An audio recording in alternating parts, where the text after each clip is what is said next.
প্লাস্টিকের বোতল দিয়ে আমিও বানিয়ে ফেললাম ভাইরাল চুড়ি। প্লাস্টিকের বোতল দিয়ে এত সুন্দর করে চুড়ি বানানো যায়, তা কি ভাবা যায়?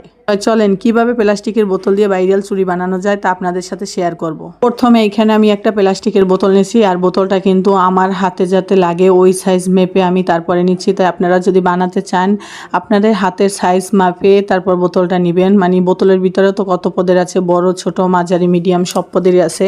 তা আপনাদের হাতের মিডিয়াম সাইজ অনুযায়ী নেবেন। তা আমি এখানে একটা বোতল নিলাম। তাই বোতলটা কাটতে গিয়ে কিন্তু অনেক যুদ্ধ গেছে, মানে কাটতে পারতেছি না। প্রথমে আমি চাকু দিয়ে চেষ্টা করছি, তাই চাকু দিয়ে পারতেছিলাম না, পরে বটি দিয়ে আমি কেটে নিলাম। দেখেন সবগুলো কিন্তু আমার কাটা শেষ। এখন একটু আমি হাতে পরে নেব, কারণ আমার হাতে ঠিক মতো হবে কিনা চুড়িটা তা আগে দেখে নিলাম।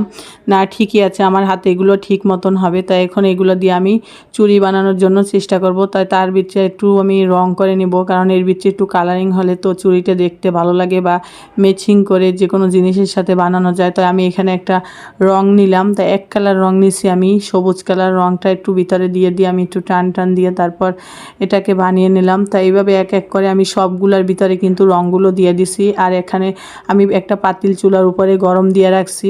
তাই পাতিলের ভিতরে দিচ্ছি। পর দেখেন প্রথম বানাইছি, প্রথমটা কিন্তু আমার নষ্ট হয়ে গেছে। দ্বিতীয়বার বানাইছি, দ্বিতীয়বারেরটা আবার একটু আমার ভালো হয়েছে। যেহেতু প্রথমবার বানাইছি, প্রথমবারেরটা সবারই দেখা যায় এভাবে খারাপ হয়। দ্বিতীয়বারেরটা আমার মানে মোটামুটি হয়েছে, ভালো একটা হয় না। এরপরেরটা তৃতীয়বারেরটা দেখেন আমার কাচের চুড়িটা সুন্দর হয়েছে না?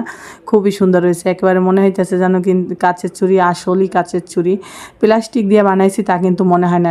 পরে দেখেন আমি কালারিং চুড়ি বানাবো, এই জন্য আরেকটা বোতল কাটে নিয়েছি। তাই এই বোতলটা নীলে একটা বোতল ছিল। তাই চলেন আমি আরেকটা বোতল নিয়েছি নীল কালার বোতলটা দিয়ে আমি এখন বানাবো। এই 7 আপের বোতলটা দিয়ে কেমন হয় আজকে দেখাবো আপনাদেরকে। একটা একটা করে আমি কয়টা চুড়ি ছেঁকে নিব এখন আস্তে আস্তে করে। দেখেন চুলার পাওয়ার আমি কম, ইতি দিয়ে সবাই তো আয়রন দিয়ে বানায়, তাই আমি এখানে চুলায় কড়াই দিয়ে বানাইতেছি। আমি আয়রন দিয়ে বানাবো না, আমি আজকে চুলায় তৈরি করব, দেখবো চুলায় কেমন হয়। পরবর্তীতে দরকার হয় আয়রন দিয়ে বানাবো।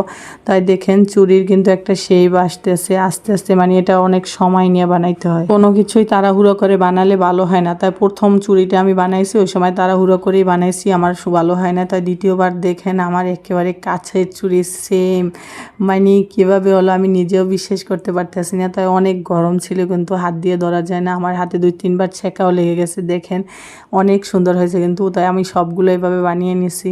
তাই দেখেন চুড়িগুলো কিন্তু একেবারে প্লাস্টিক দিয়ে যে বানানো হয়েছে তা বোঝাই যায় না। একেবারে কাছের চুড়ি, দেখতে যেমন ভালো লাগে তারপর পরতেও কিন্তু সেই লাগে। তাই দেখেন আমি চুড়িগুলো আপনাদের বারবার দেখাইতেছি। আমি এবার হাতে দিয়া তারপর দেখালাম, অনেক সুন্দর হয়েছে। অনেক মানে যে দেখে সেই বলতেছে, সেই বিশ্বাস করে না যে এটা আমি প্লাস্টিক দিয়ে বানাইছি। বলতেছে কীভাবে সম্ভব, প্লাস্টিক দিয়ে এভাবে চুড়ি বানানো যায় নাকি? এটি কিনে আনছো মনে হয় যেন। তাই কেমন হয়েছে সবাই জানাবেন। আল্লাহ হাফেজ।